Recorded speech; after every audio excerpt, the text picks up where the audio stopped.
अस्सलाम वालेकुम नाज़रीन, मैं हूं कमरान खान और आप देख रहे हैं शो न्यूज़। आपको बताते चलें कि मरीम नवाज़ ने आज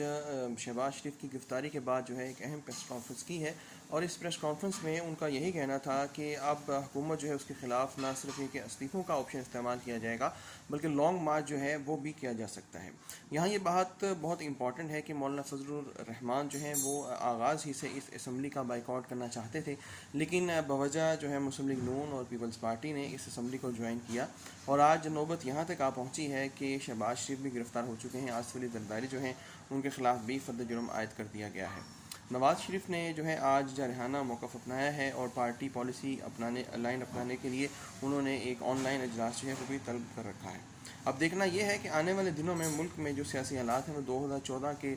धरने वाले होते हैं या कई और जो है टर्न होता है। बिलावल भुट्टो ने इंतहाई ज़िम्मेदारी का मुजाहरा करते हुए शहबाज शरीफ की गिरफ़्तारी पर जो है बतौर अपोजिशन रहनुमा बहुत ही शदीद उसकी मज़म्मत की और उनका ये कहना था कि पाकिस्तान डेमोक्रेटिक मूवमेंट यानी PDM जो कि नया इत्तेहाद है उसको नाकाम करने की एक मज़मूम साजिश की जा रही है इमरान खान की जानिब से, जिसको तमाम अपोजिशन मिलकर जो है नाकाम बना देगी और पाकिस्तान में एक बार फिर जमहूरियत जो है उसका बोलबाला होगा।